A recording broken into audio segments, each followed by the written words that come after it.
Welcome once again to Musings by Danon. Today we're going to continue our series on the different archetypes in Commander. I'm very excited by today's video because it's on my all-time favorite archetype, Spellslinger. Before we get started, please like and subscribe for more content. Spellslinger, as its name implies, relies on slinging spells to win the game. I know, technically every card in Magic is either a land or a spell. But in the case of Spellslinger, spells refer to instants and sorceries. Many new players assume Spellslinger is a combo deck, but this is an oversimplification. Yes, you do have combos in your Spellslinger deck, but each deck doesn't rely on one specific combo. Instead, you create value through your spells, allowing you to create dozens or even hundreds of 2, 3, or more card combos. Normally, I don't like to have more than one deck in a specific archetype, but when it comes to Spellslinger, I couldn't help myself. I have 4. My newest one is Veyran, an Izzet Spellslinger deck that has a bunch of enchantments that I trigger multiple times per turn. Have you ever cast 3 spells with Veyran, Thousand Year Storm, and Sunbird's Invocation on the board all at the same time? It's a lot of fun, and I highly recommend it. My next Spellslinger deck is Riku. That deck focuses on copying either big spells, or creating tons of mana through having multiple copies of Nyxbloom Ancient on board. My record so far is 243 mana from a single land, but I'm hoping to beat it one day. I'm also running a Kess deck as well. My favorite win con in that deck is Lightning Bolt, and my record so far is 384 damage to a single player with one. I could make that deck stronger by running the Demonic Consultation Thassa's Oracle combo, but I already have a CEDH deck and I don't feel the need for 2. My final Spellslinger deck is Feather the Redeemed, and that deck is a ton of fun to play. Every game is wildly different. Today I'm going to talk about a budget build for Feather I'm working on, along with upgrades that will help take her to the next level. In my personal opinion, Feather the Redeemed is one of the strongest budget commanders out there. Most of the cards for the deck are under 25 cents, allowing us to include better mana rocks and still stay under a $50 budget. Let's start by looking at our commander. Feather is a 3-mana 3/4 flyer with whenever you cast an instant or sorcery card that targets a spell or creature you control, exile that card instead of putting it into your graveyard as it resolves. If you do, return it to your hand at the beginning of the next end step. This means that every spell we have that targets a creature we control always comes back to our hand. Sure, our opponents can counter that spell or kill Feather in response, but for the most part, we get to cast the same spells over and over again. So what do we want for our deck? We're looking at spells that accomplish 3 things: drawing us more cards, protecting Feather, and making Feather deal more damage. Obviously, there are very few that accomplish all 3 of these, but we can usually get 2 out of 3 on a single spell. Before we get into specifics, let's be sure to keep in mind our checklist. 50 mana sources, usually a 37 lands, 13 ramp split. Since we're in Boros, most of these will be mana rocks. 10 pieces of card advantage, 8 to 10 pieces of spot removal, 2 to 3 board wipes, 2 pieces of graveyard hate, and 1 sudden I win card. Let's take a look at what spells we've got so far. For protection and keeping our commander alive, we have Blacksmith Skill, Ajani's Presence, Eerie Interlude, Sajiri Shelter, Adamant Will, Dawn Charm, and Ephemerate. For Pump, we have Kick in the Door, Teamer Battle Rage, Titan Strength, Samut Sprint, Unleash Fury, Sudden Breakthrough, Infuriate, and Double Cleave. For cantrips that protect, we have Shelter, Bandage, Niveus Wisps, and Heal.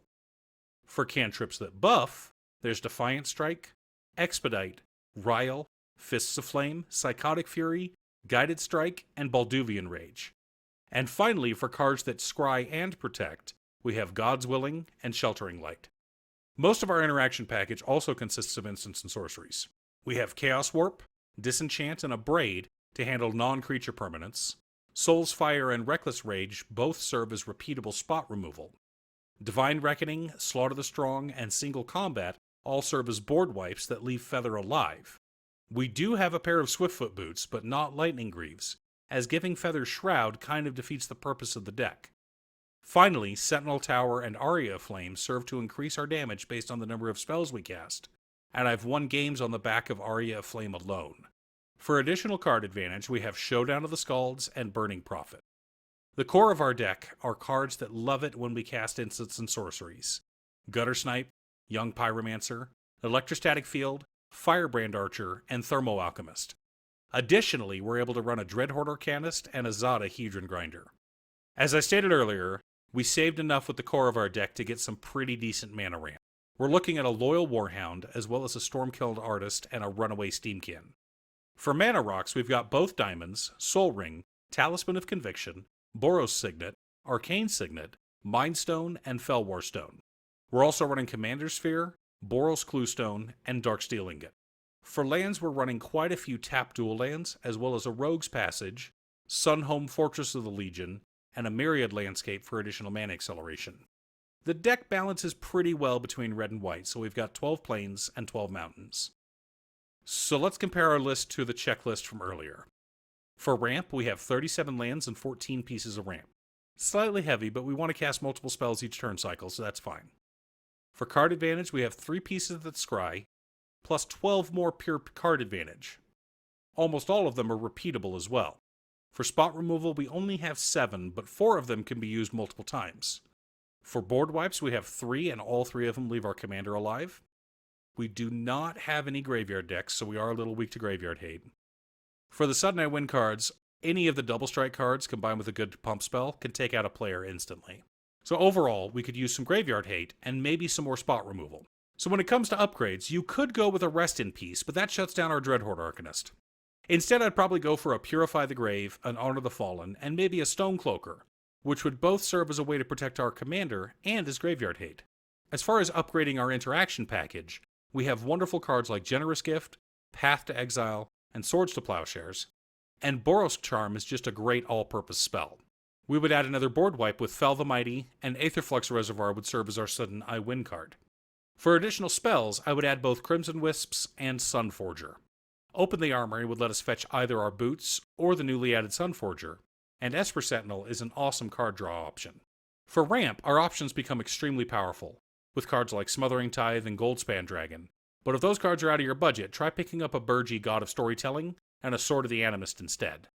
There's also Wayfarer's Bauble for another turn 1 ramp spell, and Thought Vessel to ensure we have no maximum hand size.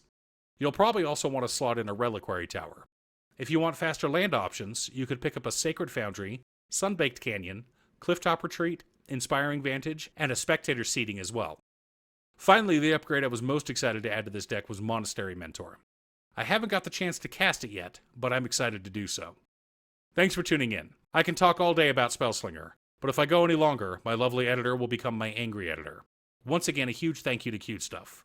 Without your wonderful editing skills, my videos would still just be ideas instead of being shared with the world.